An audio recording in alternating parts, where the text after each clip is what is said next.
Olá a todos, sejam então muito bem-vindos aqui a mais um vídeo da abertura dos mercados. O meu nome é Vítor Madeira, sou eu que os vou acompanhar no dia de hoje e vamos lá falar então do que é que está a acontecer nos mercados, começando então pelos dados macroeconómicos. Aqui durante a noite tivemos então vários dados da parte da China. Vejam aqui a balança comercial a disparar para 170 mil milhões, um dado bastante forte aqui para o caso chinês. Embora as importações e as exportações tenham caído, ou seja, não é caído, tenham ficado abaixo do valor esperado, a balança comercial subiu. Porquê? Porque as exportações, então, mesmo assim subiram 2,3% em relação ao mesmo período do ano passado e as importações caíram 8,4% em relação ao mesmo período do ano passado. Portanto, a fazerem disparar aqui a balança comercial e a serem bons dados para a China. Já aqui no caso alemão, nos pedidos de fábricas, aqui as revisões a terem aqui dados negativos, menos 7% em relação ao mês anterior e mesmo aqui em relação ao período do ano passado, ou seja, ao mesmo período do ano passado, também aqui com valores negativos. Depois, no caso então aqui espanhol, também aqui a sair negativo em menos 1%, e o PIB trimestral para a zona euro a ter aqui uma surpresa positiva, 1,2% year-over-year e 0,2% em relação ao último trimestre. Dados bons aqui então para a zona euro. Da parte da tarde, então, teremos os dados mais relevantes. Dar aqui destaque, vamos ter então um webinar especial NFP, serei eu então a dar. Teremos então os dados do emprego na América. Vejam então que a previsão para a taxa de desemprego está então nos 4%. Mudança, folhas de pagamento privadas estão aqui nos 145 mil e a mudança de emprego então nos 160 mil. Dados positivos em relação então ao mês anterior. Vamos ver como é que isto sai hoje. Depois ainda teremos aqui o discurso do Jerome Powell às 5h30 da tarde, que também será relevante, e mais discursos da FOMC e, como já é habitual, também os dados do emprego no Canadá, ao mesmo tempo que temos os dados do emprego nos Estados Unidos. Olhando então aqui para os índices, nesta altura as coisas estão então tremidas, não é? Esse SP500 então a bater aqui no suporte principal de curto prazo. Claro que a tendência ainda continua altista, a médio e longo prazo, mas a curto prazo estamos então aqui já com uma tendência de queda e a entrar então aqui nesta tendência lateral, não é? Nesta altura também já quebrou a média móvel 200 em diário, que é um sinal então negativo para o preço e que nos pode dar então depois a confirmação de uma entrada de baixa. Vamos ver o que é que vai acontecer. O SP500 ainda não quebrou esta zona.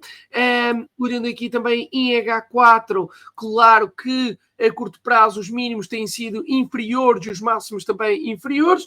E agora vamos ver se quebra então aqui esta zona ou se temos aqui alguma recuperação para depois então termos espaço de operar ou de baixa ou de alta.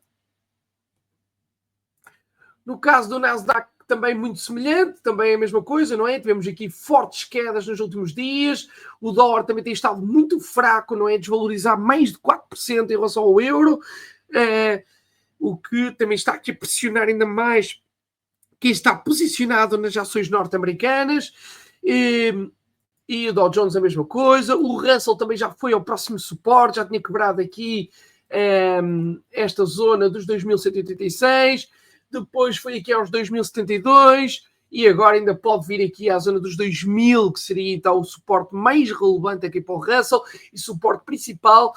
Já quebrou então a tendência de alta, este sim, e já quebrou também aqui a média móvel com muita força e ainda pode ter então aqui mais movimentos de baixa.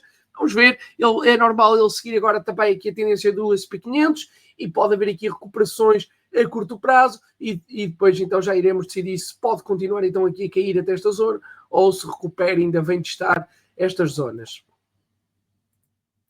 No caso do FTSE, os índices europeus também, todos eles nas zonas de máximos, a haver aqui algumas rejeições. Vejam aqui o caso do FTSE, o caso aqui também do Eurostoxx, o caso do CAC, o caso do DAX, portanto, todos eles na zona de máximos e agora aqui a rejeitarem os máximos nestes últimos dias, mas tudo ainda muito forte para estes lados. O MIB, o caso aqui italiano, e também vejam que as T-Notes estão então na zona que tínhamos falado. É normal agora que as coisas fiquem aqui mais paradas a curto prazo. Já aqui o VIX, também dar aqui destaque para o VIX. Atenção, porque o VIX está numa zona muito relevante, não é? Pode haver então aqui um breakout e termos aqui então uma explosão no VIX, o que simbolizava então muito nervosismo nos mercados, o medo a vir ao de cima. Esta é uma zona importante, que a zona dos 21,5 já está a querer romper esta zona, já está nos 22, portanto, atenção a isso, devem vigiar agora o VIX nestes próximos dias, porque o mercado de opções pode estar também aqui a dar-nos sinais. Depois, olhando então para as matérias-primas, temos então aqui o caso do petróleo, que também já foi testar o suporte principal de médio e longo prazo. Vejam que este suporte já veio aqui da zona desde 2021 e, claro, quebrando este suporte pode simbolizar que o petróleo pode entrar em queda livre. Neste momento já está aqui a reagir em alta, portanto não vamos já considerar esse cenário, mas é normal haver aqui fraqueza, principalmente nos Estados Unidos, então a economia norte-americana a abrandar. O gás natural continua então nos ganhos, está agora aqui a corrigir. Nós tínhamos falado então de ainda vir estar aqui a zona dos 1.9, dos 3.9, os 4, foi lá, até passou, corrigiu e agora fez novo máximo anual, está agora a corrigir novamente. Ainda podemos ter quedas até aqui esta zona dos 3.8. Vamos ver então agora o que é que vai acontecer. O ouro também tínhamos falado da possibilidade dele ficar então aqui dentro deste range, virem até aqui à média móvel, foi o que aconteceu, já foi até à média móvel, já reagiu e até passou aqui o nosso range, tínhamos dado aqui os 2.903, já passou, está a aguentar-se muito bem, o dólar está muito fraco, portanto poderá haver aqui espaço para o ouro ainda fazer novos máximos históricos, não é? Não é descartar essa possibilidade. Depois, o café tinha feito aqui esta linha de tendência, reagiu em alta, já rejeitou aqui a subida, portanto agora aqui é um sinal negativo. Pode também estar aqui a formar uma triangulação, não é? Nesta zona, ainda é cedo para sabermos, mas é um sinal negativo aqui esta rejeição. O dólar também está muito forte e o cacau também já tinha dado sinais negativos, portanto atenção aqui ao café porque pode estar a inverter a tendência. E o dólar, como eu dizia, não é? Em queda livre, o euro-dólar a subir mais de 4%, mais de 4,5%, aliás, portanto, e o dólar index aqui em queda livre. Foi aqui uma reviravolta no marcador impressionante. Vejam aqui também o euro-dólar em semanal com uma vela fortíssima mesmo, que é isto, não é? Passou dos 1.036 para os 1.085, não é? Aqui uma valorização de mais de 4,5% numa semana.